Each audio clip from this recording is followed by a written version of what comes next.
নামাজের কোন ত্রুটিটা নিয়ে আপনারা সবচেয়ে বেশি চিন্তিত? নামাজের মধ্যে আমাদের অনেক ত্রুটি হয়, তাই না? এর মধ্যে সবচাইতে বেশি চিন্তিত কোন ত্রুটিটা নিয়ে?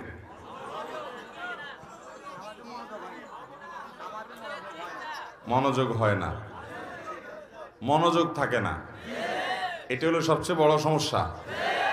সবাই একমত? এর চেয়ে বড় কোনোটা আছে? এটাই বড় সমস্যা, তাই না? মাশাআল্লাহ, আছে। আরেকজন বলছে, বলেন তো কি আছে?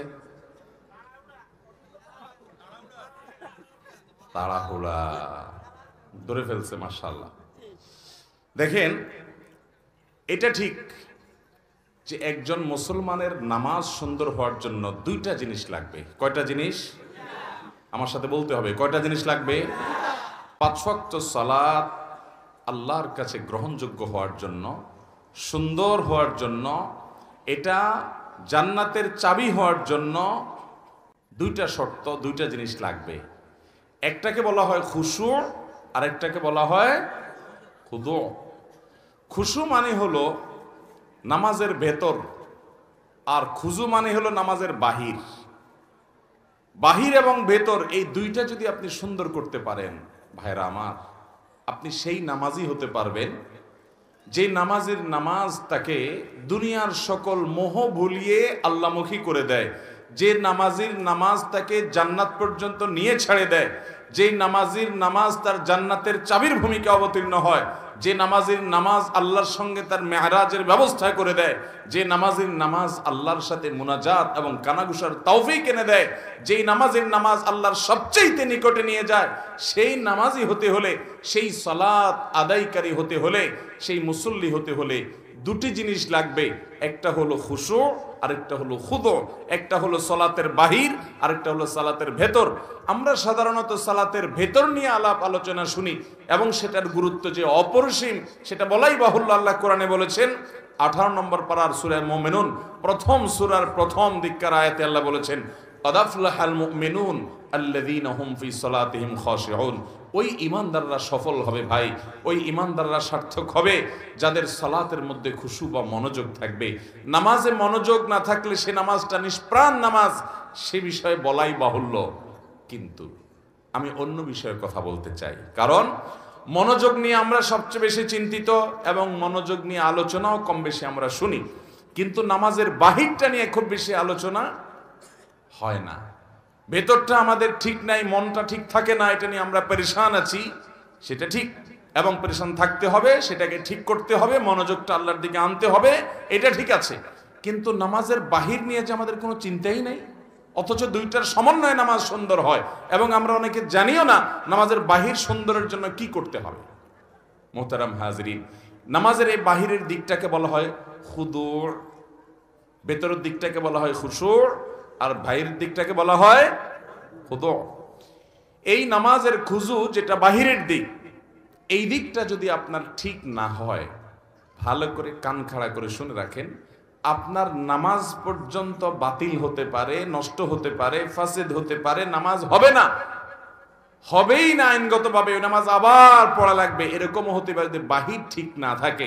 আপনার যদি ভেতর ঠিক না থাকে, তাহলে নামাজটা আল্লাহর দরবারে গ্রহণযোগ্যতার লেভেল পাবে না, মর্যাদা পাবে না, ঠিক, কিন্তু আইনত কাগজ ও কলমে আপনার নামাজ হয়ে যাবে।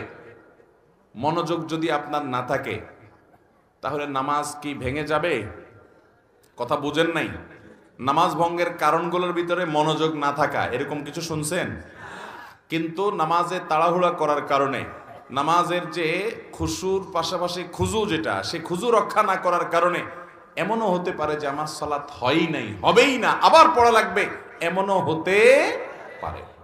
কিন্তু আমরা বেশিরভাগ মুসল্লিরা এই সম্পর্কে খুব একটা আমাদের জানাশোনাও নাই, আলোচনাও নাই, সব ঘুরে ফিরে আমরা খুশুর দিকেই যাই। হ্যাঁ ঠিক, খুশু তো থাকতেই হবে, কিন্তু মনে রাখবেন, আপনি যদি খুশু 100 ভাগ ধরে রাখার চেষ্টা করেন, হয়তো 80 ভাগ, 70 ভাগ, 90 ভাগ, কেউ 50 ভাগ, কেউ হয়তো 20 ভাগ, কম বেশি এরকম আপনি খুশু ধরে রাখতে পারবেন।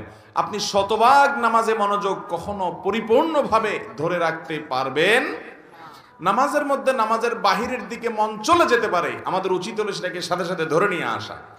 আমাদের নবী করিম সাল্লাল্লাহু আলাইহি সাল্লাম একবার ইমামতি করছেন মসজিদে নববীতে। তিনি ইমামতি করা অবস্থাতে, আজকের মতো এত দালান কোঠালা মসজিদ তো ছিল না, ইমামতি তিনি শুরু করেছেন। সলাতের মধ্যখানে হঠাৎ একটা বাচ্চার আওয়াজ, কান্নার আওয়াজ, চিৎকার চেঁচামেচি। নবী করিম সাল্লাল্লাহু আলাইহি সাল্লামের বুঝতে বাকি থাকলো না যে কোনো বাচ্চার মা এই জামাতে পেছনে মেয়েদের কাতারে সামিল হয়েছেন, যার কারণে বাচ্চা কাঁদছে আশেপাশে কোথাও। এই বাচ্চাকে ধরার জন্য তার মা নামাজের জন্য পারছে না, সে নামাজে মাশগুল আছে। নবী সাল্লাল্লাহু আলাইহি সাল্লাম নামাজকে তুলনামূলক অন্য সময় যেরকম দৈর্ঘ্য নিয়ে পড়েন তার চাইতে একটু কম দৈর্ঘ্য পড়ে সালাম ফিরিয়ে শেষ করে বললেন, কার বাচ্চার কান্নার আওয়াজ শুনতে পাচ্ছি, সে গিয়ে বাচ্চাকে ধরো। তাহলে এই যে নামাজের মধ্যে বাচ্চার কান্না, সেদিকে মনোযোগ নবী করিম সাল্লাল্লাহু আলাইহি সাল্লামের গেছে। মানুষ হিসাবে আওয়াজ হলে সেদিকে মনোযোগ যেতে, কিন্তু আমাদের চেষ্টা থাকবে মনোযোগটা ধরে রাখা। কিন্তু যদি কোনো কারণে মনোযোগ আপনি ধরে রাখতে পারেন নাই, আইনত কাগজে কলমে মাসআলার দিক থেকে নামাজ হয়ে যাবে, কারণ নামাজের মধ্যে এত % মনোযোগ থাকতে হবে এরকমটা ফরজ বা ওয়াজিব নয়। আবার কেউ ভুল বুঝবেন না, তাহলে মনোযোগের দিকে খেয়াল করার দরকার নাই। মনোযোগ দিকে খেয়াল করতেই হবে, নাহলে সফল মুমিন হবেন না, জান্নাতুল ফেরদাউসে যেতে পারবেন না। সেই চেষ্টা করতেই হবে। কিন্তু আপনি চেষ্টা করলেও একেবারে শতভাগ মনোযোগ যে ধরে রাখতে পারবেন সেটা জরুরি না, সেটা সম্ভব না, কিন্তু আপনার চেষ্টা থাকতে হবে। মুহতারাম হাজরিন, নামাজের খুশুর পাশাপাশি খুজুটা যদি ঠিক না থাকে, খুজুর মধ্যে একটা লেভেল আছে, এইটুকু যদি অন্তত ঠিক না থাকে, যেটাকে বলা হয় তমানিনা ফিস সালাহ, বা নামাজের মধ্যে ইতমিনানের সাথে নামাজ পড়া, মিনিমাম ধীরস্থিরতা যতটুকু না হলে নয়, এতটুকু যদি না থাকে তাহলে আপনার নামাজই হবে না। কারণ সেটা না হলে ওয়াজিব তরক হবে, অনেক ওলামাদের, অনেক ইমামদের মতে ফরজ তরক হবে, যার কারণে নামাজই হবে না।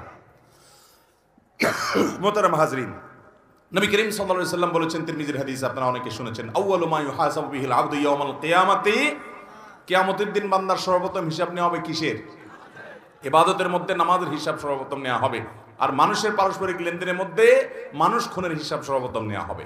এই হাদিসে নবী সাল্লাল্লাহু আলাইহি সাল্লাম বলেছেন, ফাইন সালুহাত ফাকাদ আফলাহা ওয়া আনজাহ, যদি কারণ নামাজের হিসাবটা ঠিকঠাক মতো সে দিতে পারে তাহলে সে সাকসেস হয়ে গেল, সে পার হয়ে যাবে আখিরাতে, তার আর পাকড়াও নাই, অন্য সব সহজ হয়ে যাবে যদি নামাজটা ঠিক হয়ে যায়। ওয়া ইন ফাসাদা, আর যদি নামাজের হিসাবটা গড়বড় ধরা পড়ে, ভেজাল ধরা পড়ে, ফাকাদ খাবা ওয়া খাসির, তাহলে এই ব্যক্তি আর সামনে আগাতে পারবে না, ধরা পড়ে যাবে। এই জন্য ভাইরা আমার, নামাজটা যদি কিয়ামতের ময়দানে হিসাব গ্রহণের সময় ঠিকঠাক দিতে হয়, তাহলে নামাজের এই বাহিরটার প্রতি বিশেষ মনোযোগ দিতে হবে। নবী করিম সাল্লাল্লাহু আলাইহি সাল্লাম বুখারীর হাদিসে বলেছেন, সল্লু কামা রাআইতুমুনি উসাল্লি, তোমরা আমাকে যেভাবে নামাজ পড়তে দেখেছো সেভাবে সালাত আদায় করো। সহিহ মুসলিমের হাদিসে নবী রাসূলুল্লাহ সাল্লাল্লাহু আলাইহি ওয়াসাল্লাম বলেছেন, নবী সাল্লাল্লাহু আলাইহি ওয়াসাল্লাম সম্পর্কে তিনি বলেছেন, তিনি রুকু থেকে যখন উঠতেন সোজা হয়ে টান টান খাড়া হওয়া ছাড়া সিজদায় যেতেন না। আবার সিজদা থেকে যখন উঠতেন সোজা হয়ে টান টান করে বসে অপেক্ষা করা ছাড়া তিনি সিজদায় পুনরায় যেতেন না। এভাবে তিনি সালাত আদায় করতেন। এবং তিনি বলেছেন, আসওয়াউন নাসি সারিকাতান আল্লাযী ইয়াসরিকু ফি সালাতি, সবচেয়ে নিকৃষ্ট চোর হলো সে যে নামাজের মধ্যে চুরি করে। জিজ্ঞাসা করল, ইয়া রাসূলুল্লাহ, এটা আবার কোন টাইপের চোর? আমরা তো বিভিন্ন চোরের কথা শুনছি, গম চোর, টিন চোর, গরু চোর, বিভিন্ন রকমের চোর আছে, তাই না? নামাজ চোর এটা আবার কোনটা? নবী আলাইহিস সালাম বলেছেন, নামাজ চোর হলো ওই ব্যক্তি যে ব্যক্তি তার রুকু সিজদার ক্ষেত্রে চুরি করে, ঠিক মতো করে না, ঠুসঠাস করে না, কোনো রকম তাড়াহুড়া করে দেয়, এই হলো নামাজ চোর। নবী আলাইহিস সালাম বলেছেন, এই চোর হলো সবচেয়ে নিকৃষ্ট চোর। চোরদের মধ্যে আবার খারাপ চোর নামাজ চোর। এই নামাজ চোর আমাদের এই মজলিসেও বা আমাদের এই স্টেজেও আমরা অনেকেই আসি। আল্লাহ আমাদেরকে বাঁচার তৌফিক দান করুন। আল্লাহর খাতায় নামাজ চোর সহজ কোনো বিষয় না। আপনি 5 ওয়াক্ত নামাজ পড়েন, অথচ আল্লাহর খাতায় আপনি চোর, নিকৃষ্ট চোর, অন্য চোরদের চাইতে জঘন্য চোর, কারণ আপনি নামাজ চুরি